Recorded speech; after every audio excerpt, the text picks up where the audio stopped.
प्राण है, धर्म से हमारा जीवन चलता है। इस देश में जनता सबसे ज्यादा जिस पर खर्च करती है उसको धर्म तंत्र कहते हैं। तीर्थ में जाने में, कथाओं में, भंडारों में और विभिन्न प्रकार के पूजा अनुष्ठानों में और टोटकों में बहुत लोग पैसा खर्च करते हैं। तो वो कहीं ना कहीं वो सब बातें हमारे ब्लड में है, इसलिए हर एक के बारे में कोई न कोई हर चीज के बारे में हम कह सकते हैं। तो गायत्री के बारे में बहुत सारी बातें। तो सरल रूप में यदि हम समझें तो एक चाबी है, और चाबी क्या करती है? ताला खोलती है। चाबी ना हो तो ताले में जितना भी माल रखा है वो आपके लिए कोई काम का नहीं। अब तिजोरी में हमारे पास बहुत माल रखा है, चाबी होना चाहिए। पासवर्ड भूल गए तो चाबी नहीं है सर, पासवर्ड भूल गए। अब पासवर्ड भूल गए तो ऐप नहीं खुलेगा, पासवर्ड भूल गए तो अकाउंट नहीं चलेगा, पासवर्ड भूल गए तो आप ऑनलाइन ट्रांसफर नहीं कर सकते। तो पासवर्ड है, चाबी है। तो चाबी को काम में लेना है। तिजोरी की पूजा करते रहें और चाबी नहीं लगाएंगे तो क्या होगा? तो हमारे देश में बहुत ज्ञान और विज्ञान भरा पड़ा है, कदम कदम पर है। हमारे सारे रीति रिवाज, सारे त्योहार जितने आते हैं वो उन सब में क्या है? बहुत ज्ञान हमको दिया गया है, बहुत मार्गदर्शन दिया गया है, लेकिन हमको पता नहीं। इतने सारे देवी देवता हैं हमारे यहाँ पर, इतने सारे अवतार हैं, भगवान हैं। ये सब क्यों बन गए? ये क्यों अस्तित्व में आ गए? क्योंकि ऋषियों ने कहा कि आप सीखो। कैसे सीखोगे? किसी तरह से भी सीख लो। आप होली मना के सीख लो, आप दिवाली मना के सीख लो, आप दशहरा मना के सीख लो, अब वट सावित्री पर पेड़ की पूजा करके सीख लो, आप नाग पंचमी पर नाग की पूजा करके सीख लो, शिवरात्रि पर आप सीख लो शिव जी की पूजा करके।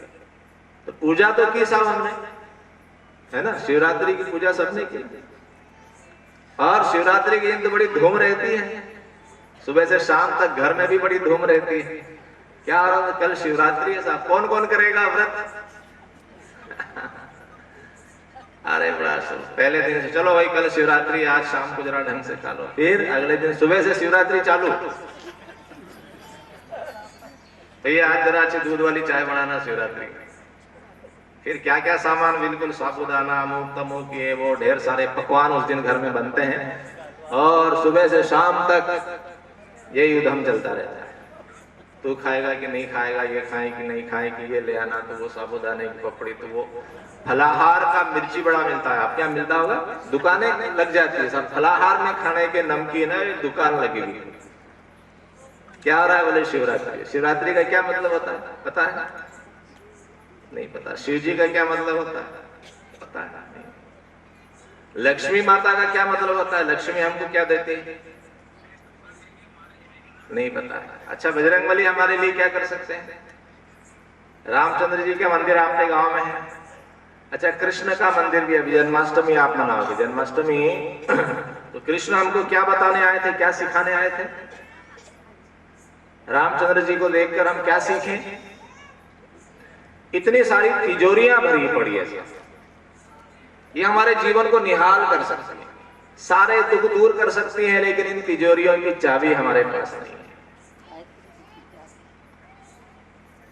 तो जब चाबी नहीं है तो क्या, तो न रामायण समझ में आती है, न गीता समझ में आती है, न कोई कृष्ण समझ में आते हैं, न कोई शिव जी समझ में आते हैं, न कोई कुछ नहीं समझ में आता। सब वैसे के तिजोरियां बना, तिजोरियों की पूजा कर रहे हैं। पूजा करने से माल नहीं मिलेगा, चाबी लगाओ, खोलो तो अंदर का माल आपको मिलेगा,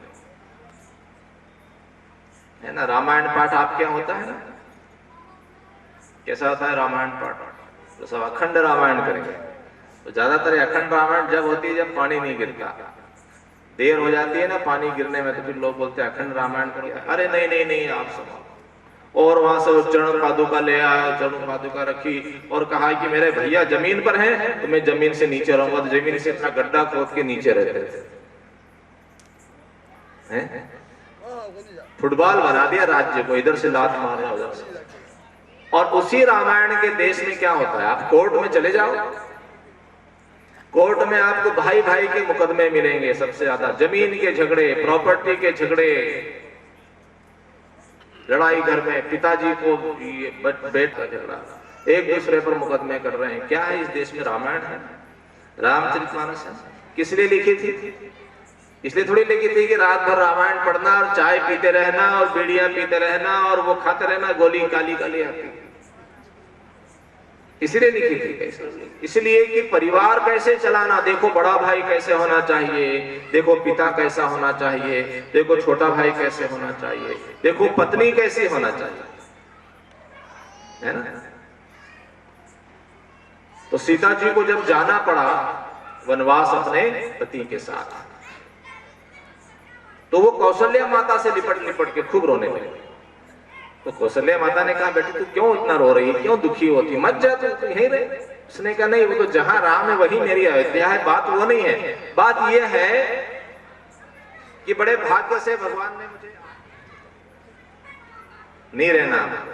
घर घर में यही झगड़ा है, सास और बहू का झगड़ा। क्यों झगड़ा है? सीखा क्या? नहीं सीखा।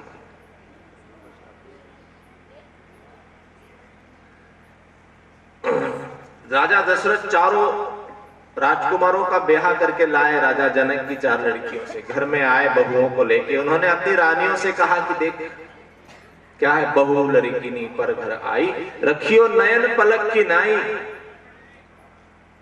बहू लड़की, लड़कियां हैं, किसी के दिल का टुकड़ा है,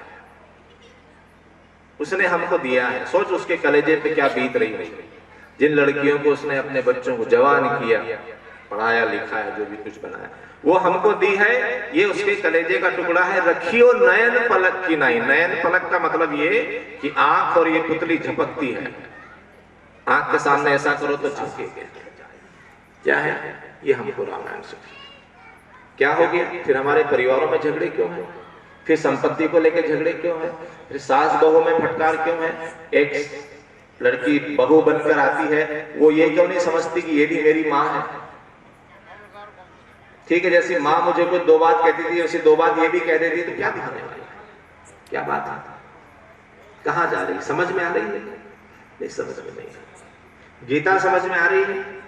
नहीं गीता समझ। हमारा भी टाइम खराब हो रहा है, जाए तो हम फ्री, और नहीं जाना हो तो ठीक से होके बैठे, कम से कम हम तो फ्री हो, हमारी दुकान बंद पड़ी है, नौकरी बंद पड़ी है।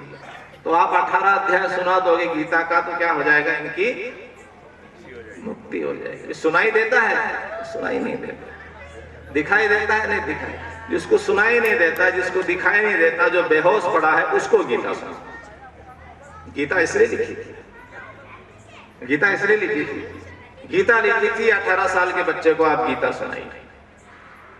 ये इन लड़के लड़कियों को, कॉलेज जाने वालों को आप गीता सुनाइए, इनको आप कर्मयोग सिखाइए, इनको आप युद्ध करना सिखाइए, इसको आप अन्याय के खिलाफ खड़ा होना सिखाइए, संघर्ष करना सिखाइए। युद्ध की भूमि में जो गीता कही गई, किसको कही? अर्जुन को। जो अर्जुन विषाद में पड़ गया था कि मैं क्या करूंगा लड़के, जो धर्म के मार्ग से एक तरफ हट रहा था, उसको धर्म का बोध कराकर युद्ध के लिए प्रेरित किया।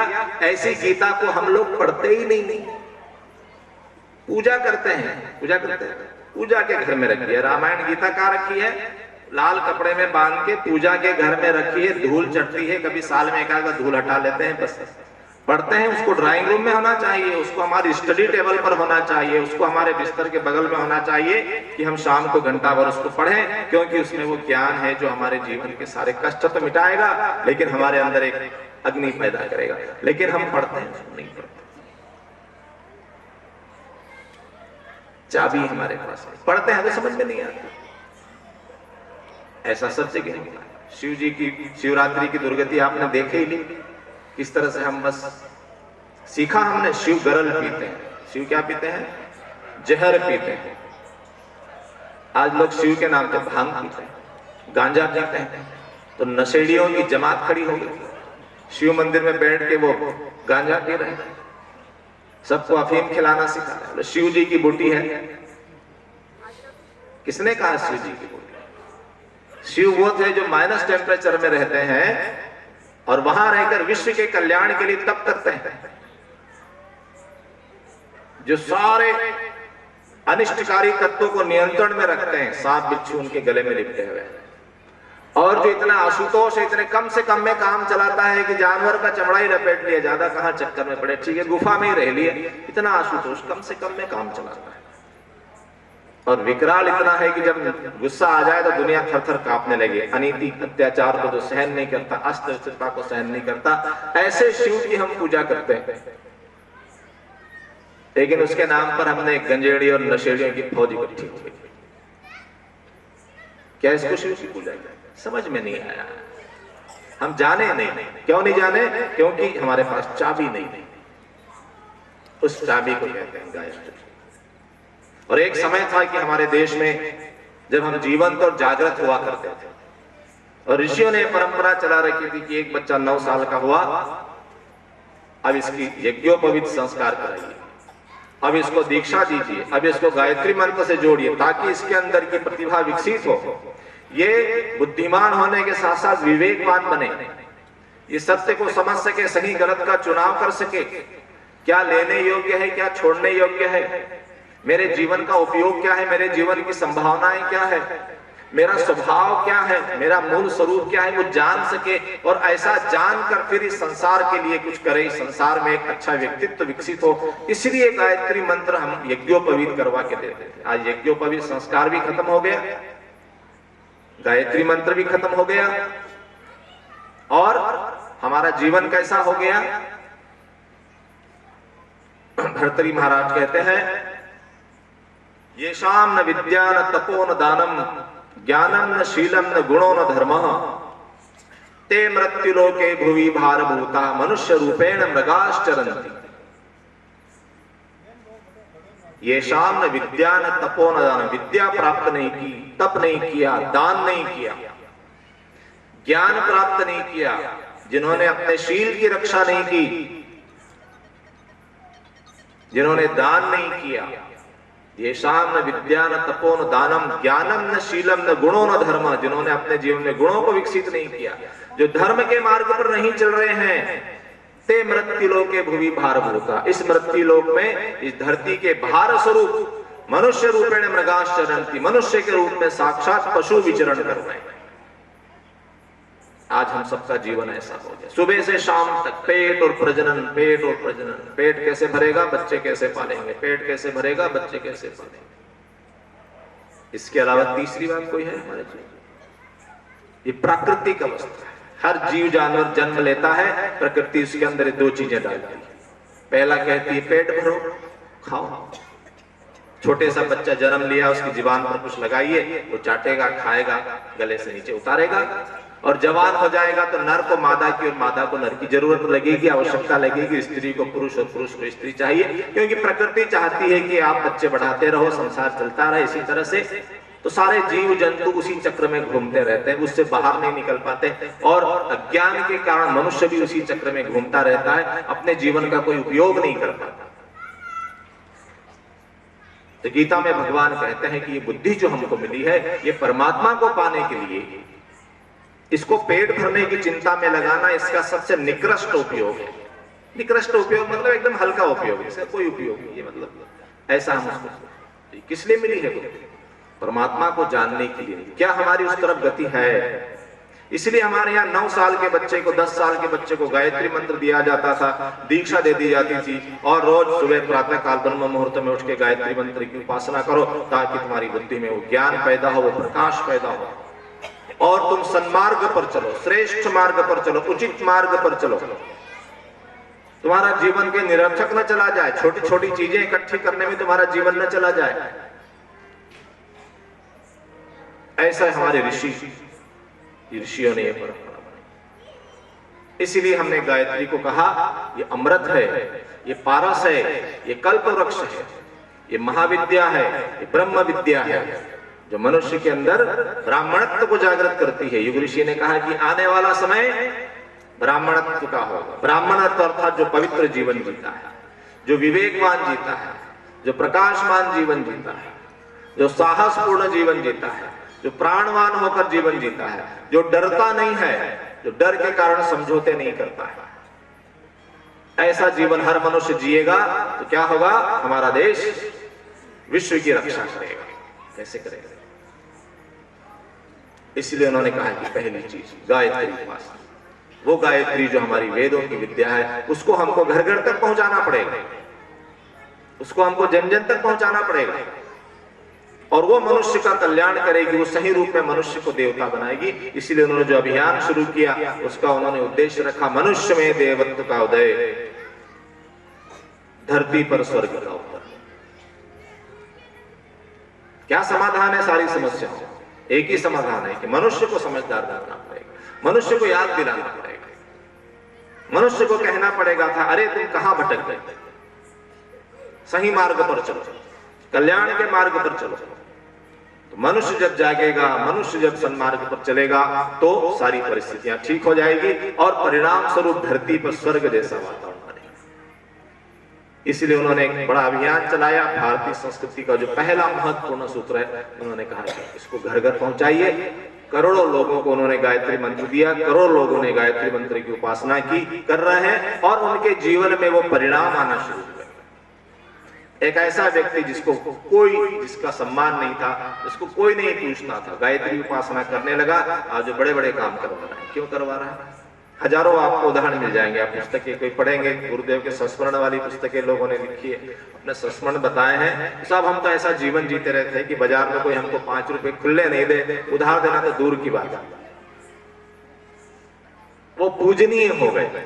क्यों हो गए? गायत्री क्या करती है? पारस है गायत्री। पारस का मतलब ऐसा कोई मणि है, ऐसी कोई पत्थर है जिसको लोहे को छुआ दो तो सोना बन जाता है। तो जब उसके संपर्क में आता है मनुष्य तो क्या हो जाता है? दिव्य हो जाता है, मनुष्य शानदार हो जाता है, मनुष्य सम्माननीय हो जाता है, मनुष्य पूजनीय हो जाता है। क्योंकि गायत्री से 8 परिणाम मिलते हैं। गायत्री उपासना करने से क्या मिलता है? 8 परिणाम मिलते हैं। आयु, प्राण, प्रजा, पशु, द्रविड़, ब्रह्म वर्चस्व और ब्रह्म। ये 8 चीजें। आयु का मतलब यह है कि शरीर निरोगी रहता है, निरोगी शरीर रहकर हम जीवन जीते हैं। आयु पूर्ण, पूर्ण का मतलब 100 साल जिएंगे नहीं, जितना भी हम जिएंगे उतना शानदार। प्राण मिलता है, डर समाप्त हो जाता है। भय दुनिया में सबसे बड़ा पाप है। दुनिया में इतना ही भ्रष्टाचार, बेईमानी, चोरी चकारी कर रहे हैं। कौन कर रहे हैं? डरे हुए लोग हैं। इनको भरोसा नहीं है परमात्मा, इनको परमात्मा के अनुशासन पर भरोसा नहीं है। डरे हुए लोग बेचारे क्या करो, उनको लगता है कि हम सब इकट्ठा कर लें, पता नहीं हमारे आने वाले बच्चे लूले लंगड़े पैदा होंगे, वो कमा खा पाएंगे कि नहीं, इसलिए 7 पीढ़ी का धन इकट्ठा कर रहे हैं। धन इकट्ठा करना बुरी बात नहीं है, लेकिन उद्देश्य होना चाहिए, किस काम में लगाएंगे इस धन को। लेकिन एक पागलपन सवार हो जाता है। तो प्राणवान बनेगा। प्रजा, पशु, प्रजा अर्थात आपकी बात को माना जाएगा, सुना जाएगा। पशु और द्रविड़, पशु द्रविड़, चल अचल संपत्ति, कमी नहीं पड़ती। कीर्ति होती, नाम सम्मान मिलेगा, लोग दुनिया के आपको जानेंगे। ब्रह्म वर्चस्व, ब्रह्म वर्चस्व अर्थात आप विचार कीजिए वो काम होगा, आप विचार कीजिए वो काम होगा। ये जो आप देख रहे हैं ना, यज्ञ हो रहा है, ये सब जमा हुआ है मजमा, किसी के अंदर विचार उठा, हम करेंगे। जालौर में बैठे थे, मीटिंग गोष्ठी हो रही थी, किसी के मन में विचार आया, आहोर में 24 कुंडी करते हैं, बस करना है, कैसे करना है, क्या करना है, साधन कहां से आएंगे, लोग कहां से आएंगे, क्या आएंगे, बस वो विचार का बीज पड़ा और वो सक्रिय हो गए। आज आप यहाँ बैठे सारा कार्यक्रम। युग ऋषि पंडित श्री राम शर्मा आचार्य जी ने कहा, मनुष्य में देवत्व का जागरण। शांति गुण इतना बड़ा आश्रम, देव संस्कृति विश्वविद्यालय, ब्रह्म वर्चस्व, पूरे देश में 5000 गायत्री शक्तिपीठ बने। इच्छा की काम होना शुरू हो जाता है, प्रकृति सहयोग करती है। क्या होता है? गायत्री साधना करने वाले की इच्छाएं कभी अधूरी नहीं रहती और ब्रह्मलोक प्राप्त होता है। ये जीवन के बाद में फिर कर्म के आधार पर जीवन नहीं, हम सब अपने कर्म भोगने के लिए जीवन बार बार धारण करते हैं, बार बार मरते हैं, हमारे हाथ में नहीं है। ब्रह्मलोक का मतलब ये कि हमारे हाथ में, हम आएंगे चाहेंगे तब आएंगे और काम करके हम जब चाहेंगे तब जाएंगे। गुरुदेव ने कहा कि भाई मुझे तो ऋषियों ने भेज दिया, हिमालय के ऋषियों ने, मैं नहीं आना चाहता, तो उन्होंने कहा नहीं आप जाइए, आपको ये काम करना है। आए, अपना काम किया, उनको लगा काम ठीक हो गया। फिर 80 वर्ष की उम्र में गायत्री जयंती 2 जून 1990, उन्होंने कहा भाई ठीक है अब हम जाते हैं, और बस माता तेरे चरणों में कहा और बस शरीर छोड़ दिया। क्यों? बोले अभी शरीर हमको बाधा पैदा करता है। अब बूढ़ा हो गया है, इसको नहाना धोना खिलाना पिलाना समय खराब होता है, इसलिए शरीर को हम उसी तरह से उतार के रख देंगे जैसे हम अपना कुर्ता उतार कर टांग देते हैं खुट्टी पर। अब हम सारी दुनिया में काम करेंगे और सब लोगों के दिमाग बदलेंगे, सारी प्रतिभाओं की दिशा बदलेंगे और दुष्टता का अंत करेंगे और धरती पे स्वर्ग का उपलब्ध करेंगे। कैसे होता है? गायत्री। ये गायत्री हमको ये 8 प्रकार के वरदान देती है। ऐसी हमारी भारतीय संस्कृति है, ऐसा हमारा भारतीय संस्कृति का दर्शन है, ऐसी हमारी विद्याएं हैं। तो हम सब उसका अवगाहन करें। इसके बाद दूसरा जो पक्ष है वो है यज्ञ। यज्ञ अर्थात वो सारी अच्छी बातें अच्छे काम जो हमको समझ में आते हैं, जो अच्छी चीजें हमको करने का विचार आता है, उनको कीजिए। करेंगे कब? है ना? हाँ सब अच्छा है, होना चाहिए, लेकिन कौन करेगा? करते जिसका ध्यान रात दिन सुर नर मुनि मतिमा। करते जिसका ध्यान रात दिन सुर नर मुनि मतिमा। गायत्री वेदों की जननी करती है कल्याण। बोलो जय गायत्री माँ, बोलो जय गायत्री माँ, बोलो जय गायत्री माँ,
बोलो जय गायत्री माँ।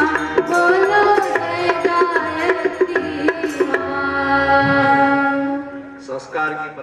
गुरुदेव ने उन तीनों को मिलाकर एक पुंसन संस्कार बना दिया जो 3 महीने में करना चाहिए। बालक जब गर्भ में आता है 3 महीने का 4 महीने का हो जाए उस समय करना चाहिए। तो जिन भी किसी माता बहन को ऐसा संयोग बन रहा है आप आना, कल यहाँ परसों संस्कार होगा, कल तो नहीं हो पाएगा, परसों होगा। 1 कटोरी में खीर बना के ले आना और व्यवस्था यहाँ रहेगी और यहाँ बता देना काउंटर पे कि हमको ये संस्कार कराना है, नाम लिखा देना। दूसरा संस्कार कब होता है? जब बालक का जन्म हो जाता है और जन्म के 10 दिन के बाद नामकरण संस्कार। जैसे आपके यहाँ सूरज पूजा होगी, वास्तव में वो नामकरण संस्कार है। तो ऐसा कहीं संयोग बन रहा है भी आपने बच्चे का नाम नहीं रखा है, नाम निकलवा लेना। जो पंचांग देखते हैं वो निकाल देते हैं नाम, तो फिर 10 दिन का महीने भर का बच्चा हो गया, अभी आपने नाम नहीं रखा तो नाम रखेंगे उसका, बढ़िया। और उसके बाद और बच्चा बड़ा होगा, अन्नप्राशन संस्कार, अर्थात अब खाने लगा है। बच्चा बड़ा होता है, माँ का दूध कम पड़ने लगता है, उसको कुछ खिलाना चाहिए। तो क्या खिलाएं, कैसे खिलाएं, इसका क्या असर इसके मन पर पड़ेगा। एक तरह का मार्गदर्शन भी होता है और एक आध्यात्मिक उपचार भी होता है। फिर उसके बाद वो थोड़ा सा बड़ा होता है, मुंडन संस्कार आता है ना। आजकल अपने मुंडन संस्कार होता है, जडूला होता है ना। अभी सारे करवाते हैं आप, लेकिन ये क्यों होता है ये शायद पता नहीं। और आपके यहाँ तो जडूला होता है तो उसमें तो बड़ा भारी उद्यम होता है ना। क्या होता है? हाँ, उसमें 3 लोगों के बाल उतरते हैं, पता है आपको? जडूले में 3 लोगों के बाल उतरते हैं।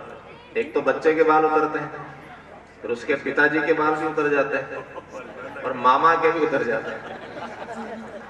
और बेचारा अपने कुछ जोड़ जुगाड़ में लगा है, आपने कहना है कि चलो लाओ भाई कपड़े लाओ, 25-50 हजार का फिर खर्चा, चलो ठीक है। 3 लोगों के बाल उतरते, पता किसी को नहीं कि करते क्यों है ना। बस करना चाहिए, देखा देखी करते हैं अपन सब चीजें, अपने को कोई विचार दिमाग पे ज्यादा लोड नहीं लेते। हो रहा है होने दो, नहीं कहो तो लोग दुनिया भर की बातें कहें तो कौन पंगा ले।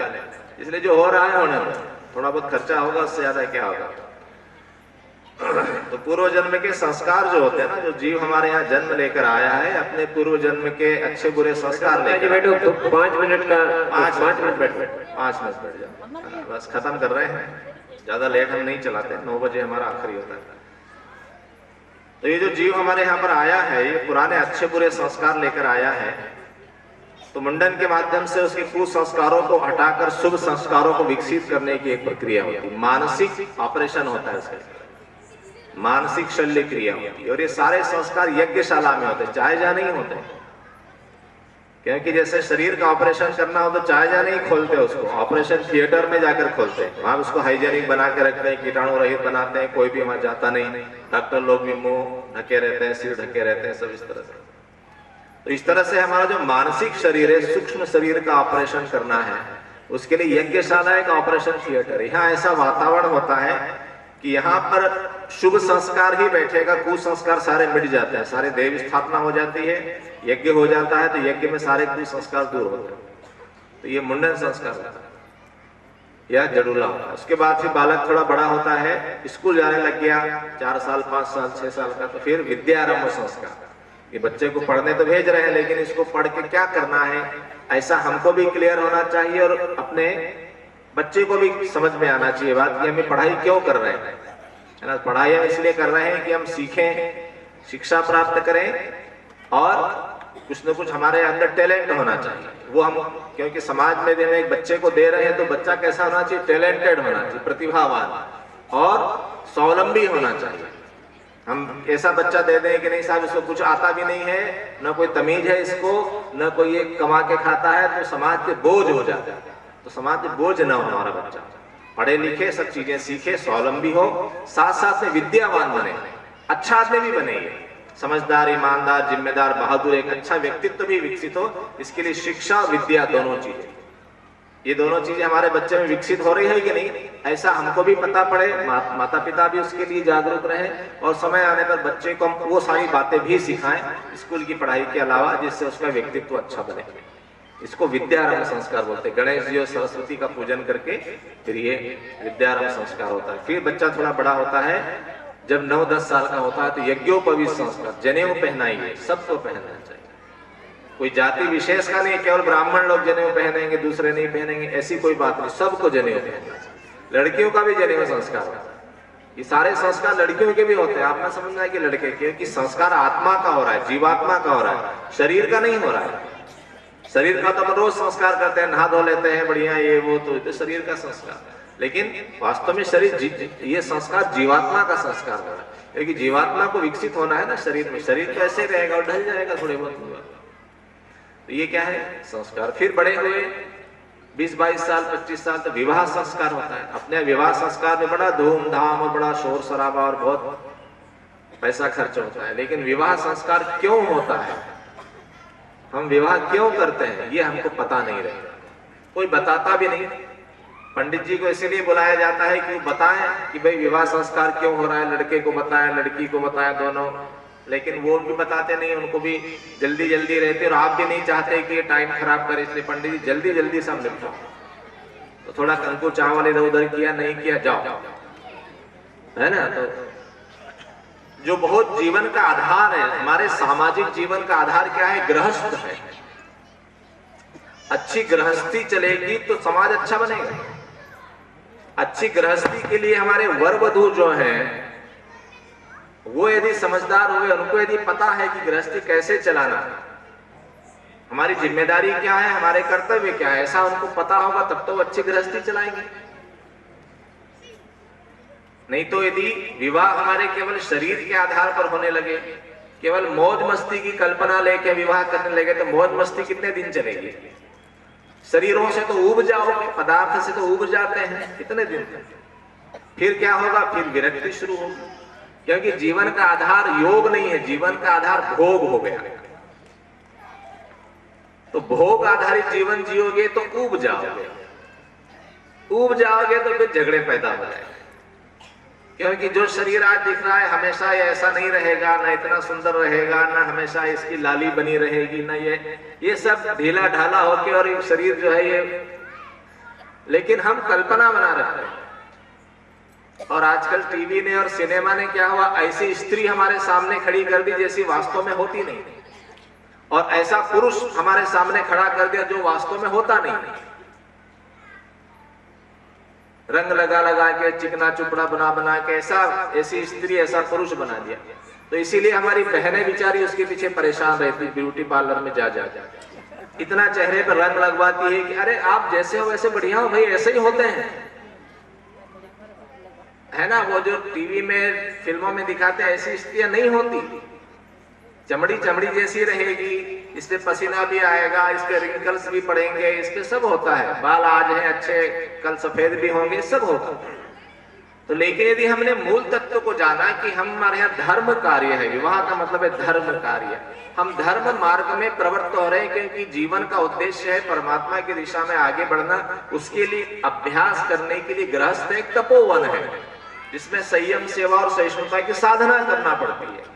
अब आप साधना के लिए कर रहे हैं कि मौज बनाने के लिए कर रहे हैं, मौज तो ज्यादा दिन टिकेगा नहीं। अब ये हमको समझ नहीं, इसलिए क्या हो रहा है, परेशानियां हो रही है, क्योंकि किसी ने बताया नहीं। तो 20 लाख 50 लाख खर्च हुआ और बस बात वहीं हुई। तो हमने संस्कार को महत्व नहीं दिया। संस्कार कब होगा पंडित जी, 3 बजे होगा रात में।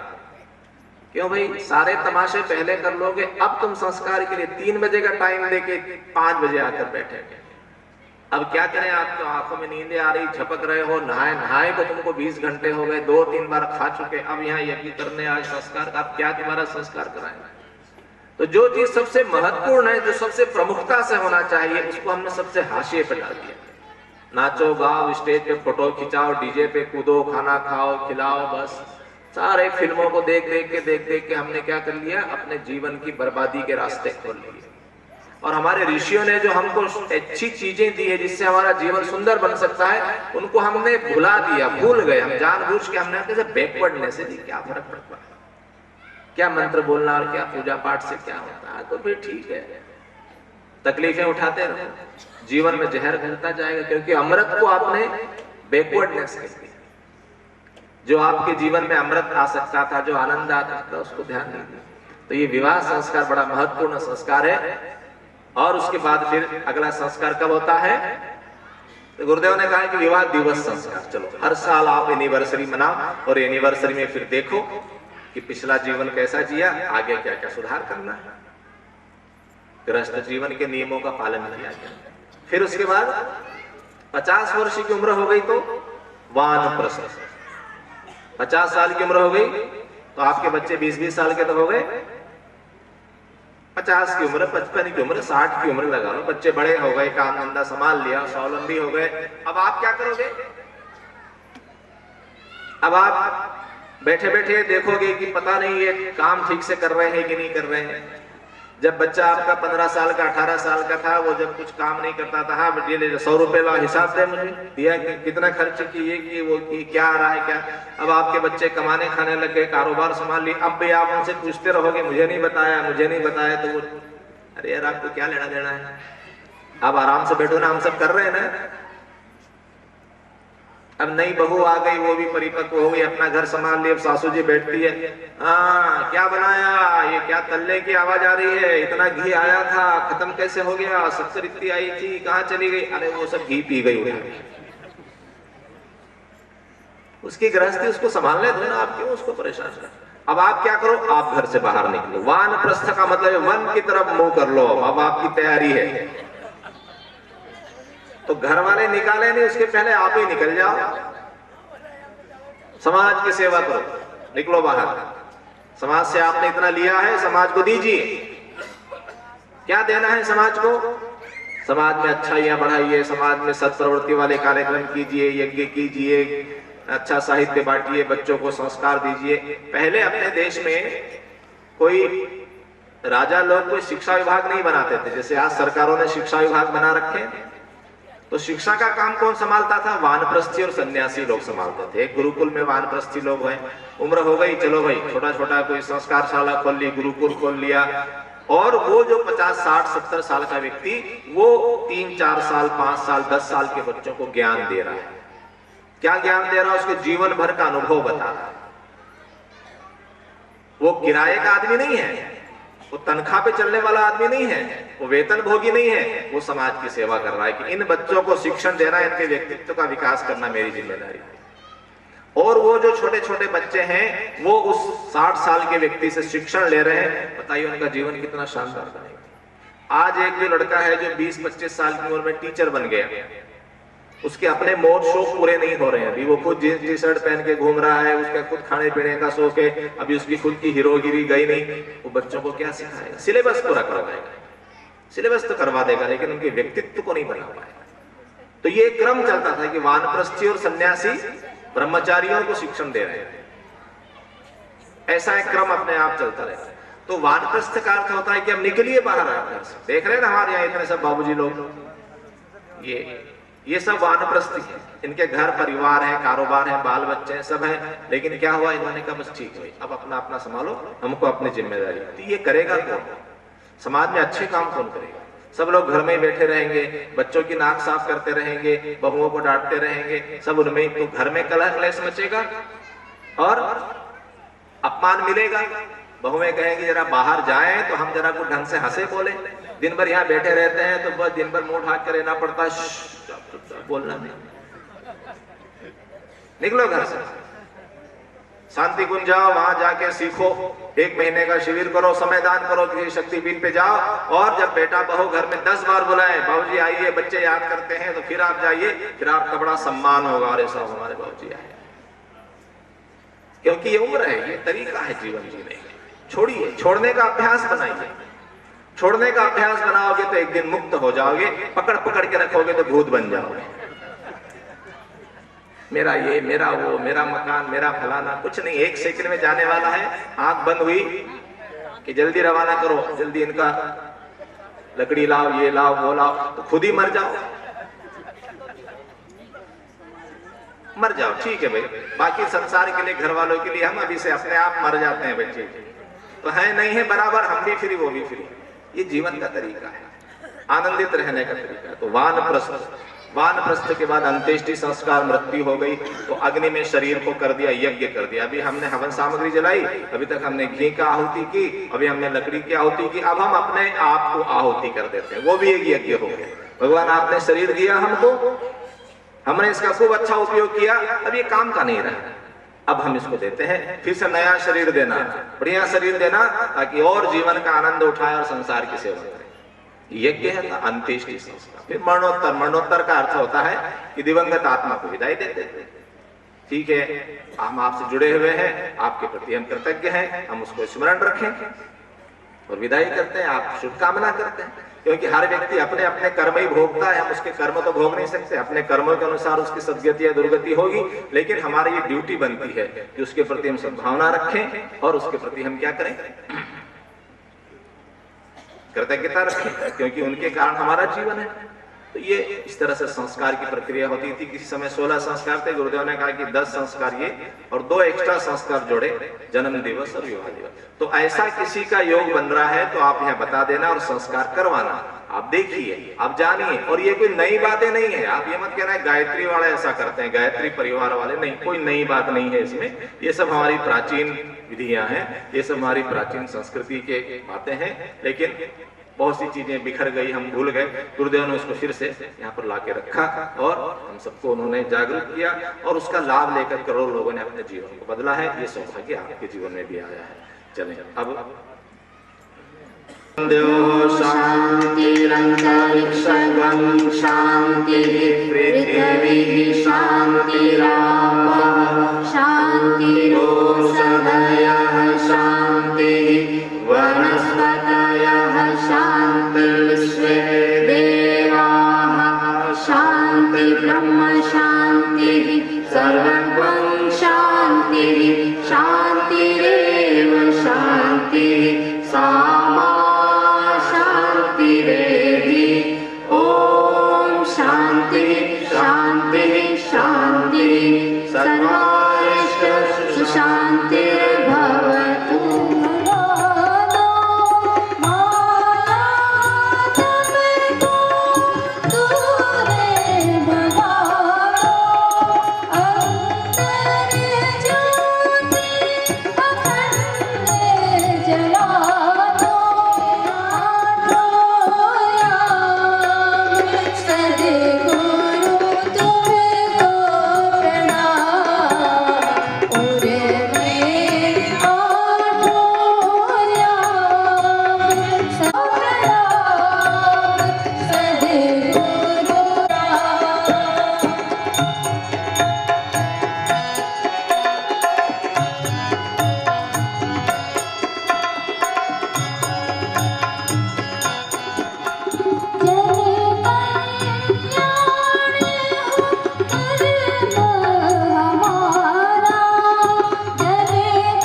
गणमान्य नागरिक बंधुओं का हम यहाँ के सामने और आज हम उससे कुछ बात करेंगे। एक कुंड पर 8 परिजन बैठ जाएं, उसके बाद प्रवेश बंद कर दें और सभी को वहां प्रतीक्षालय में बैठा ठीक से बैठ पाते हैं। गोदी में आंखें बंद, उस दिव्यता को अनुभव करें। भारत भूमि का प्रत्येक स्थान पुण्य स्थल है। जिस क्षेत्र में हम बैठे हैं ये तो कुरुक्षेत्र से और हस्तिनापुर से द्वारिका जाने का मार्ग है। भी कई बार यज्ञ हुए होंगे, ऋषि मुनियों का वास रहा होगा।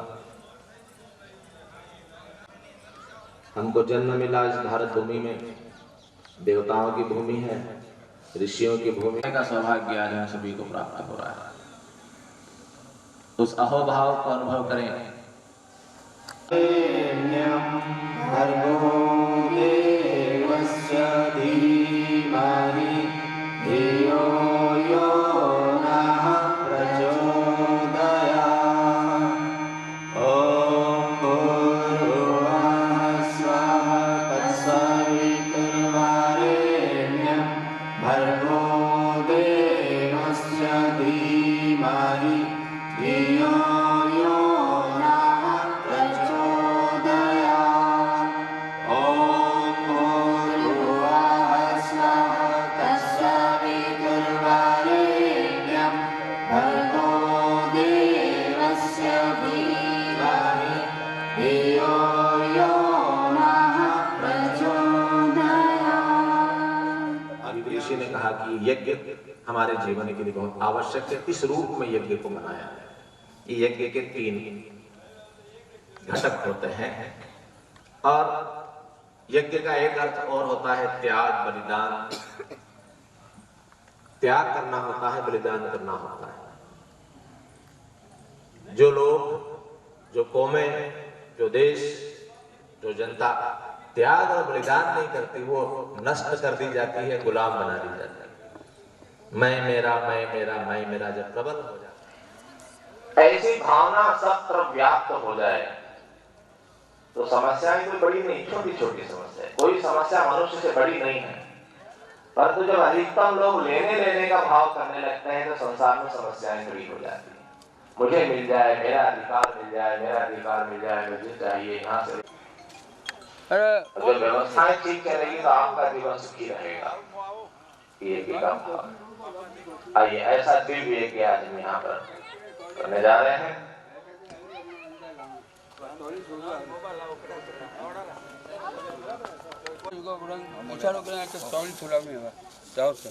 मुँह जाऊँ ना मुँह जाऊँ रोड में तो हाँ तो जो परिजन आ रहे हैं उनको स्थान बैठाते रहे। अकेले आ रहे हैं आप तो भी बैठिए, जोड़े से आ रहे हैं तो भी बैठिए।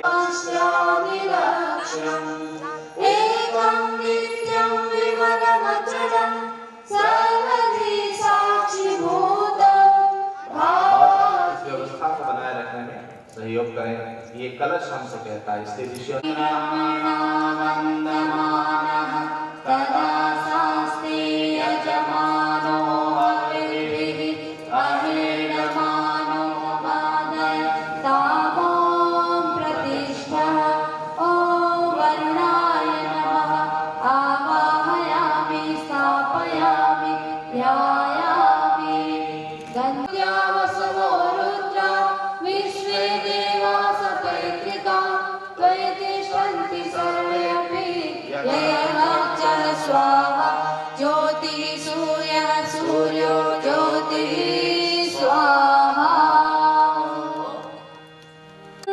देव शक्तियों का आवाहन करते हैं। गुरु पूजन के लिए दिन भी निर्धारित प्रतिनिधि हो देवताओं का आवाहन करते हैं। भारतीय संस्कृति में बहुत सारे देवी देवता हैं। कितने बार उसमें कंफ्यूज होते हैं, किसको माने किसको नहीं माने। श्रीमान भंवरलाल जी, प्रताप जी शर्मा जोड़े से बता रहे हैं और गुरु पूजन हेतु, गुरु गायत्री पूजन हेतु पुण्य की सत्ता है वही कर सकते हैं। आइए अक्षत पुष्प ले हाथ में, यजमान जो आए हैं पूजा का, आप सब पूजन करें। प्रभु चरणों में झुक कर प्रार्थना लेके आए हैं। प्रभु चरणों में झुक कर प्रार्थना तुम्हें आशा लगाए हैं।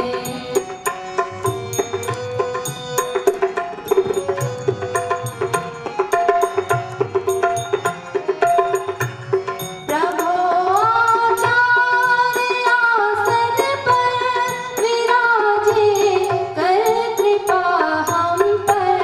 प्रभु आचार्य आसन पर विराजे, कर कृपा हम पर।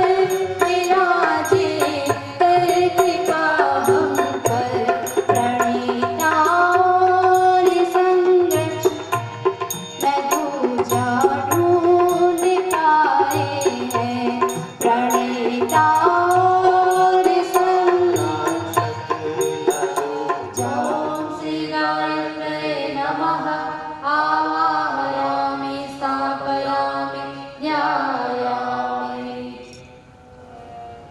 ततो नमस्कारं करोमि।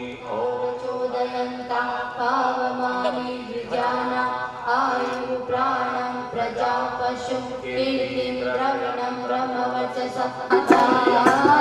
चार भुजाओं तीन त्रिभुवनी गौरी माता। वस्त्राभूषण धारण कर आओ गौरी माता।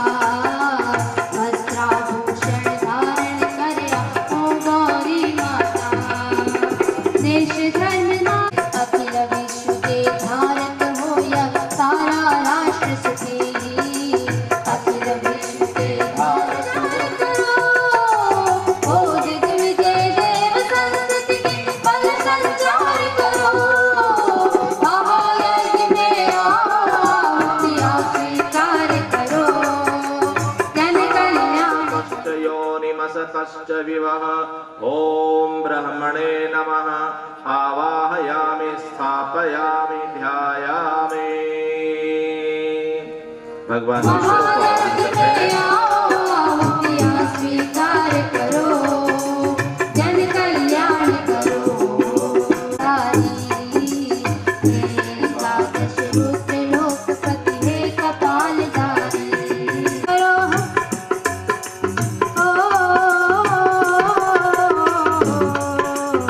फल करो यह यज्ञ दुष्टता का संहार करो। यज्ञ में आहुतियाँ स्वीकार करो। जन कल्याण करो।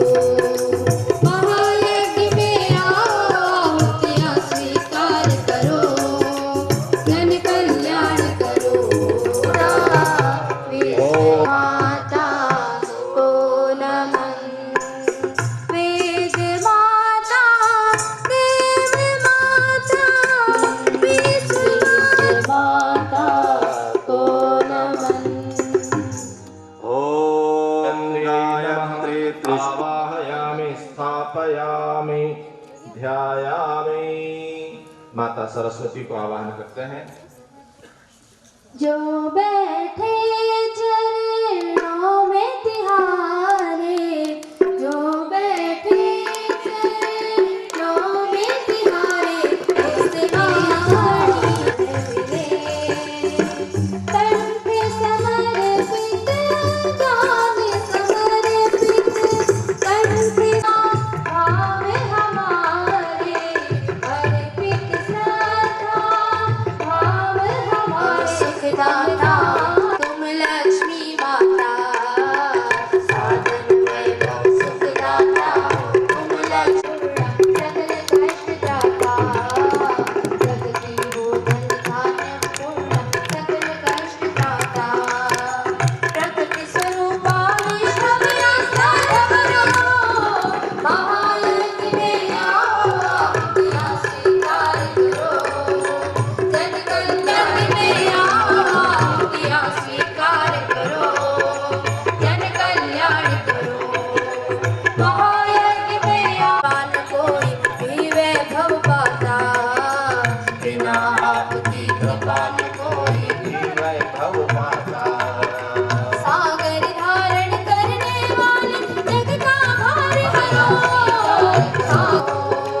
जन कल्याण करो।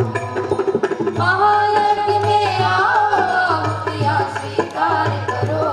जन कल्याण पितृतां नो भरीमभिः ॐ पृथिव्यै नमः आवाहयामि। त्रिकालज्ञ पावक देवों के हव्य वाहवाओ। त्रिकालज्ञ पावक देवों के हव्य यज्ञ में लक्ष्य प्राप्ति का संबल दे जाओ। लोक गणों के साथ पधारो तेज प्रसार करो। लोक गणों के साथ पधारो तेज प्रसार करो। महायज्ञ में आओ श्रेष्ठाः यदिष्टो वनितमशो शुचानो विश्वादेशाग्वंसि प्रमुद्य। वायु को आह्वान करते हैं। प्राण रूप देवत्व सहायक मृग वाहन धारी। प्राण रूप देवत्व सहायक मृग वाहन धारी। आशा करती आज प्रजा सारी। प्राण वायु आओ सिद्धों की सहित विकार हरो। प्राण वायु आओ सिद्धों की सहित विकार हरो। महायज्ञ में आओ आहुतियाँ स्वीकार करो। जन कल्याण करो। ध्यायामि। इंद्र को आह्वान करते हैं। सिद्ध साधकों द्वारा वंदनाय नमः आवाहयामि स्थापयामि ध्यायामि। गन्धाक्षतं पुष्पाणि धूपं दीपं नैवेद्यं समर्पयामि।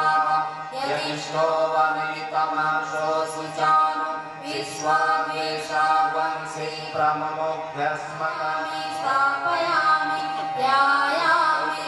गन्धाक्षतं पुष्पाणि धूपं दीपं नैवेद्यं समर्पयामि। वायु का स्थापयामि ध्यायामि। गन्धाक्षतं पुष्पाणि धूपं दीपं नैवेद्यं समर्पयामि। आकाश तत्व सर्वतोभद्र वेदिका के पास पूजन करवाएं। ॐ आकाशाय नमः आवाहयामि स्थापयामि ध्यायामि। गन्धाक्षतं पुष्पाणि धूपं। कोई निर्देश देने से आप बचें, ध्यान रखिए। सभी देव शक्तियों को हम नमन वंदन करते हैं। हमारा झुकाव देवत्व की ओर होना चाहिए। देवत्व अर्थात अच्छाइयाँ सद्गुण करेंगे। यहाँ देव शक्ति आकर विराजमान हो गई हैं। ॐ नमो बुद्धिसहिताय श्रीमन्महागणाधिपतये नमः। ॐ लक्ष्मी गणाभ्यां नमः। ॐ उमामहेश्वराभ्यां नमः। गरुडध्वज मङ्गलं पुण्डरीकाक्षो मङ्गलाय तनोहरि। भाई प्रमोद जी पाठक जी को तिलक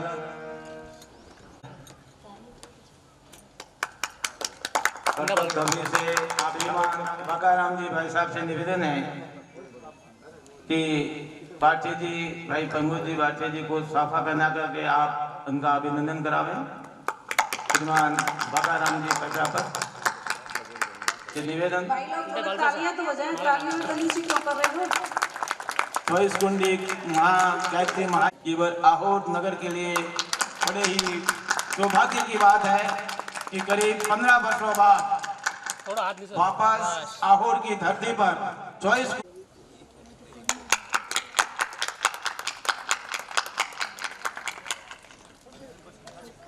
सबको भूख लगी दिखे इसलिए तालियां नहीं बज रही। करावें, स्वागत करावें। डॉक्टर जी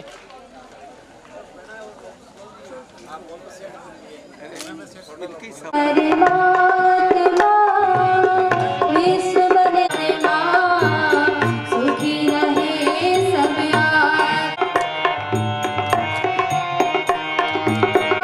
जीव कल्याण रहे अंधेरी रात